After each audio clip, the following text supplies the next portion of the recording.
Turn off every light in your home tonight and stand in the middle of a room. Count to 30. That itch up your spine, that pull to get your back against a wall, that sudden certainty you're not alone.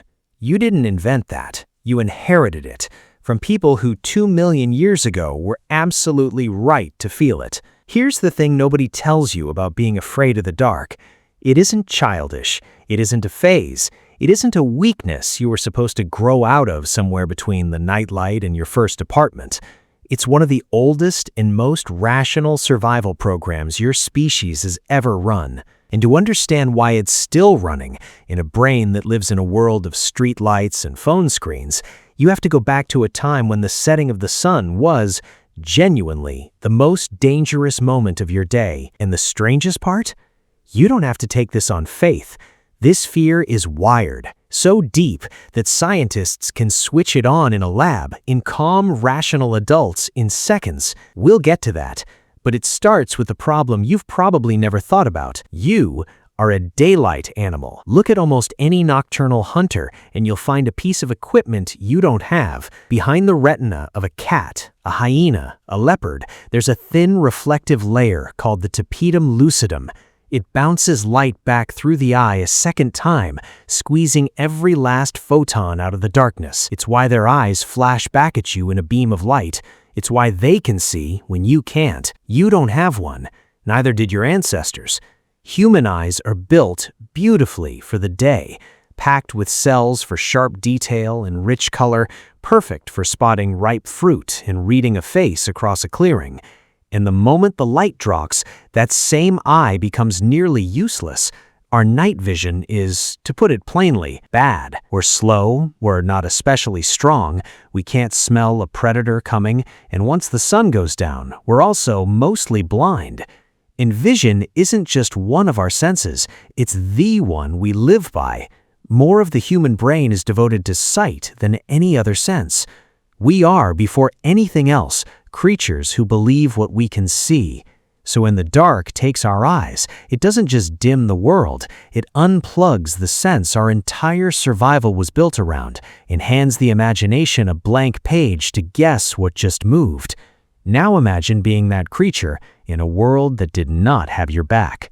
For most of human history, we were not at the top of the food chain. We weren't even close. The comforting story we tell, humans the great hunters, spreading fear across the savannah, is true, but it's recent. For millions of years before that, our ancestors were something much less flattering. They were food. In the 1970s, in a cave system called Schwarzkranz in South Africa, researchers pulled out the fossil skull of a young hominin, an ancestor of ours, nearly 2 million years old. In the back of it were 2 neat, round punctures. For a while, nobody was sure what made them.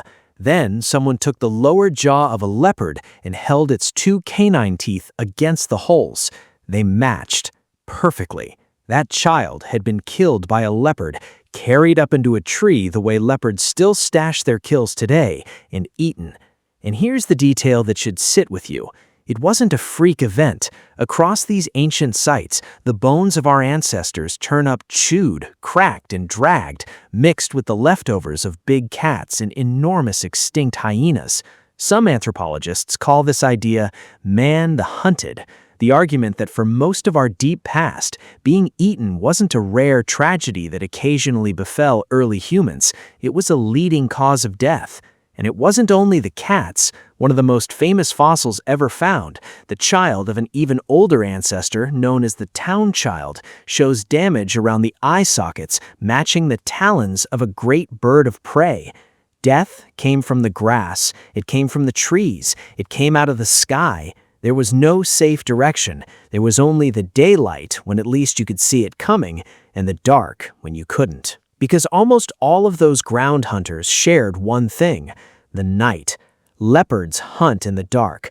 Lions do most of their killing after sunset. Hyenas run down prey in packs under cover of darkness. The night wasn't just uncomfortable for a small, slow, day-adapted ape. The night was when the things that ate you woke up, switched on their superior eyes, and went looking. Sunset wasn't the end of the workday, it was the start of a nightly siege. Think about what that does to a brain over 100,000 generations. The ones who survived to have children were not the relaxed ones, they were the twitchy ones. The ancestor who heard a branch snap in the dark, felt their heart slam and moved closer to the others, that ancestor lived. The one who shrugged and rolled over got quietly edited out of the story. Fear here isn't a malfunction. Fear is the feature. It's the thing that kept the line going long enough to reach you. For a long time, the only real defense was each other and height. Early hominins likely slept in trees, off the menu, the way chimpanzees still build a fresh nest in the branches every single night. And then, somewhere past 1,000,000 years ago, came the thing that genuinely changed the deal: fire. A fire does something no spear can. It pushes the dark back. It throws a ring of light around a sleeping group and puts a wall of heat and smoke and flickering motion between soft human bodies and the eyes watching from beyond the trees.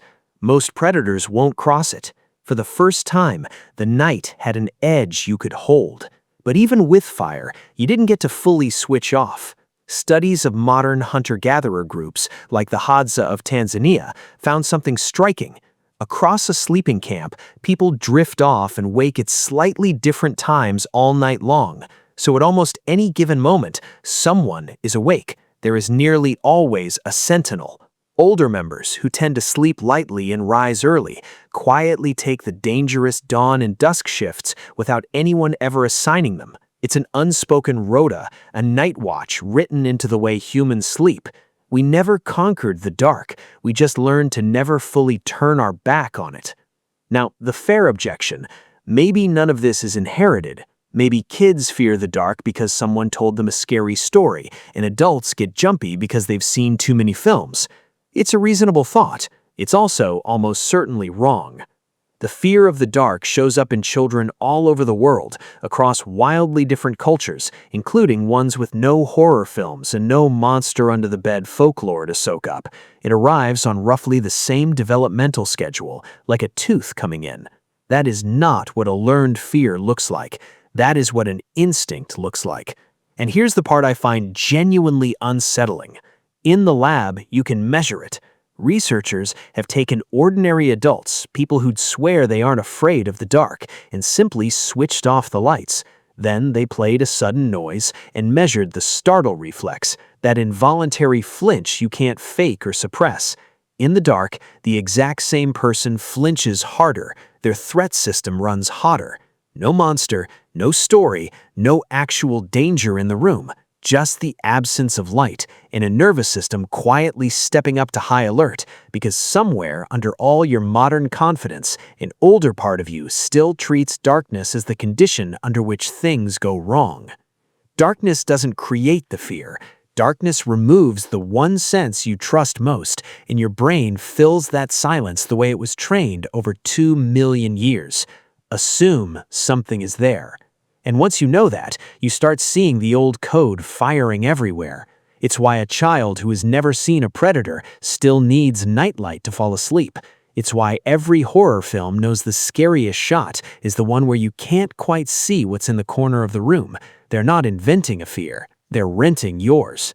It's why so many people now live under so much electric glow that they've never once stood beneath a truly dark sky.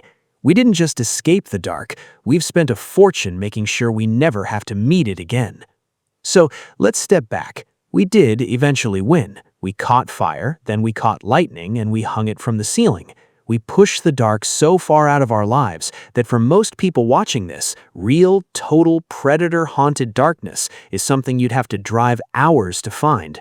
The leopards are gone. The giant hyenas are long extinct. The siege is over. We won so completely that we forgot there was ever a war, but the program is still installed.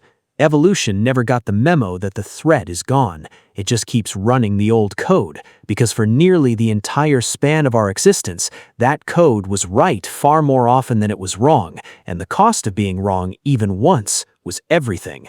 Which brings us back to you, standing in that dark room, counting to 30, feeling the back of your neck prickle for no reason your modern mind can name. There is a reason, it just isn't in the room with you. It's behind you by about 80,000 generations, a long, unbroken line of people who sat near a fire, listened to the dark, and were afraid. Every single one of them lived long enough to pass that fear down. You are the end of that line. The flinch you feel isn't weakness, it's an inheritance. It's the oldest gift your ancestors ever gave you, and it's the reason you're here to be annoyed by it at all. So, before you reach for the switch, what's the darkest place you've ever actually stood in? The kind where the fear stopped being a metaphor? Tell me in the comments. Then go ahead, turn the lights back on. No one will judge you. Your ancestors, least of all.